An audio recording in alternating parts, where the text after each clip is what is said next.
consacré à l'ostéopathie, mais pas n'importe laquelle, hein, l'ostéopathie pour nos amis à quatre pattes.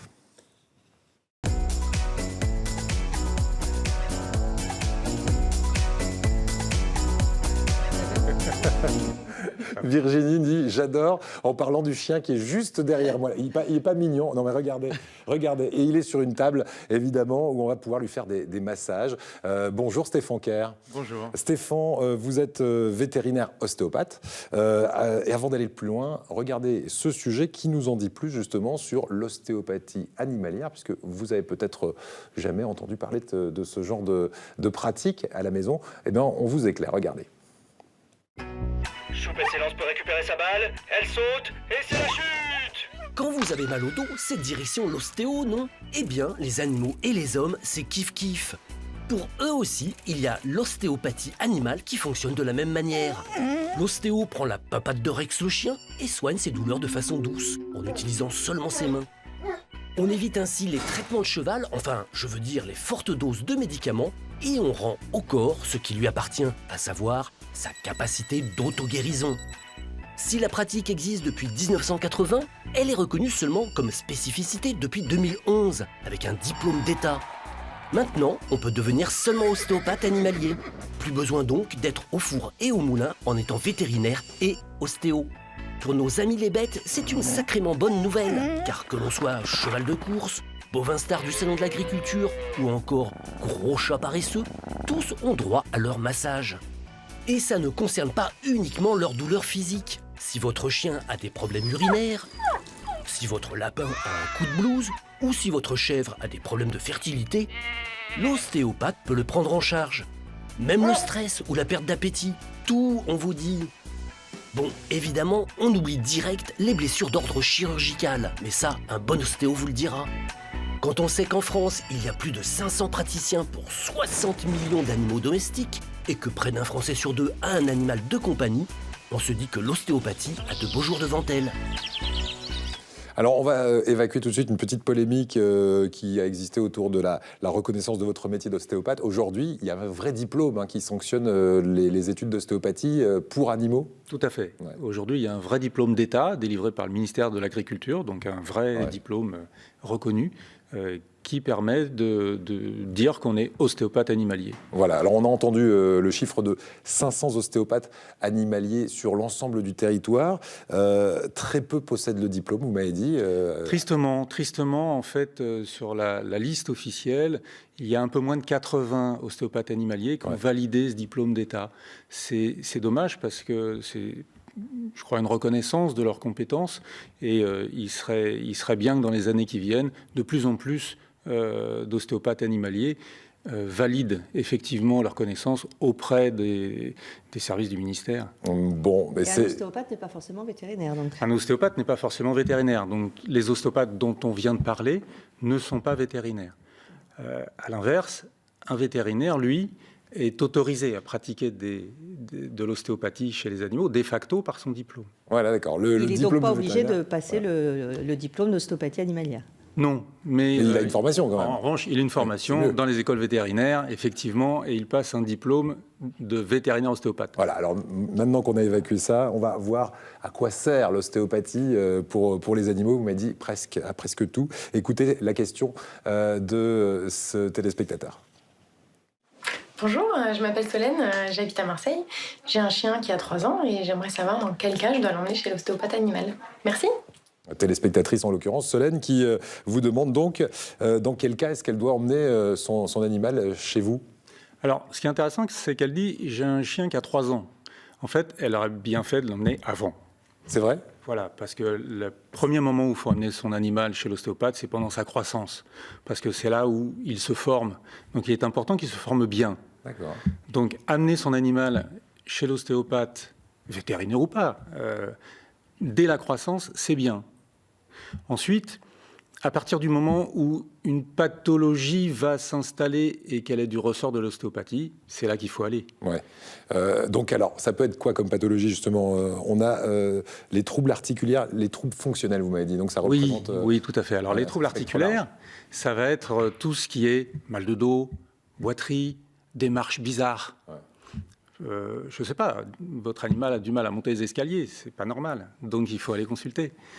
Mais c'est pas tout. Voilà, parce que ça peut être aussi quelque chose qui est plus invisible. Exactement. Ouais. Et ça peut être ces fameux troubles fonctionnels, c'est-à-dire un organe qui ne marche pas bien.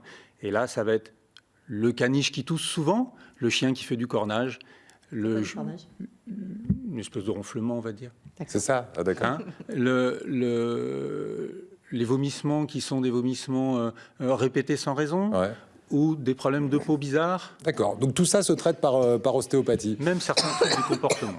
Très bien. C'est plus facile pour vous, praticiens, de travailler sur un petit animal ou un grand animal, comme on voit derrière, par exemple, sur un cheval?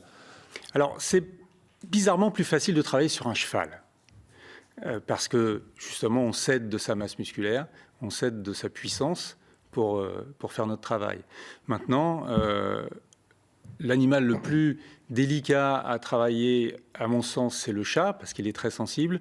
Mais faire de l'ostéopathie sur une souris, c'est pas facile. Voilà, c'est ça. Tous les animaux sont concernés. Tous les animaux sont concernés. Il y a une taille limite, quand même. Il y a une taille limite, effectivement, parce qu'on n'a pas des doigts si petits que ça. Regardez ce reportage, en parlant de travailler sur des animaux de toute taille. On va voir une ostéopathe, justement, au travail. Regardez. Johnny est un terrier de 12 ans et avec l'âge, ses pauvres articulations sont à la peine. Le brave toutou ne supporte pas les traitements médicamenteux, alors pour le soigner, sa propriétaire a choisi de faire appel à Magali, ostéopathe pour animaux. On a pas mal d'arthrose au niveau des membres postérieurs, au niveau du bassin également. Donc nous, ce qu'on fait, c'est qu'on essaye de le rééquilibrer et de lui apporter du confort au quotidien. Donc moi, par des manipulations les plus douces possibles, je viens redonner de la mobilité aux articulations. Et là, ça m'a l'air vraiment pas trop mal. Donc pour nous, c'est normal de faire appel à soit une ostéopathe, soit un acupuncteur. Ce qui ne m'empêche pas d'aller voir le vétérinaire tous les ans et demi, faire une prise de sang complète pour savoir où il en est. Après 5 ans d'études consacrées exclusivement à l'ostéopathie animale, Magali s'est installée à Quimper. Depuis 4 ans, elle parcourt la Bretagne pour manipuler principalement les chiens ou les chevaux, mais aussi les bovins. Aujourd'hui, Magali a rendez-vous avec un patient qui accuse 1 tonne sur la balance, son petit nom, Germain. Un taureau qui a mal au dos au point de ne plus pouvoir assurer son travail de reproducteur qui nécessite forcément un bon coup de rein. Alors là, je me mets en tension au niveau de la queue, en fait. Et ça me permet d'évaluer en fait toutes les tensions qu'on aura le long de l'axe vertébral. Ça nous permet de résoudre des problèmes qui ne sont pas résolus en médecine vétérinaire, donc qui amèneraient à réformer l'animal plutôt que d'essayer de le faire poursuivre sa carrière, quoi. L'ostéopathie animale se démocratise depuis une quinzaine d'années. La pratique est même de plus en plus répandue parmi les vétérinaires qui reconnaissent ses effets bienfaisants. En tout cas, Germain, lui, semble soulagé. Il va pouvoir faire de vieux os. Voilà, alors c'est pas du tout trivial la question que je vous posais, mais c'est à peu près les mêmes techniques pour les animaux que pour les hommes, l'ostéopathie? C'est à peu près les mêmes techniques, oui, tout à fait. L'un découlant de l'autre, donc forcément on retrouve la même manière d'aborder les choses, avec une petite difficulté supplémentaire, c'est l'absence de parole.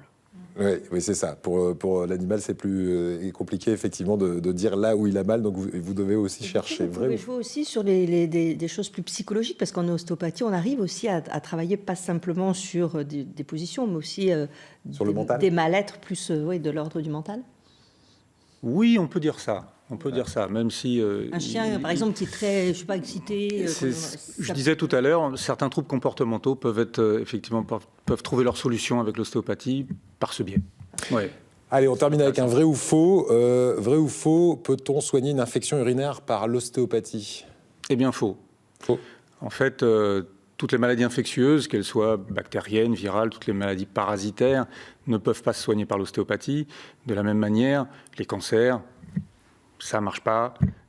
Et puis, il y a des contre-indications. Il ne faut pas manipuler une fracture, il ne faut pas manipuler une hernie discale importante, il ne faut pas manipuler une luxation. Il y a quand même des choses à ne pas faire. Voilà. 500, on répète ce chiffre, 500 ostéopathes animaliers sur le territoire. Et comment est-ce qu'on en trouve un bien près de chez soi? Alors, c'est bouche à oreille, ouais, voilà. Alors, il y a des listes, des annuaires en quelque sorte qu'on va trouver sur Internet, notamment bizarrement sur le site de l'Ordre des vétérinaires, qui a aussi la liste des ostéopathes animaliers, donc même ceux qui ne sont pas vétérinaires. Et puis moi, je crois que historiquement, le premier réseau social qui est le bouche à oreille, c'est quand même bien. Oui, eh ben, écoutez, on va faire On confiance. demande à son vétérinaire déjà pour commencer. On peut demander à son vétérinaire, oui, et puis aux gens qu'on croise. Ça Et marche qui bien ont des comme ça, résultats. hein. Ouais. C'est comme pour nous, hein, finalement. Merci Stéphane Kerr. Est-ce que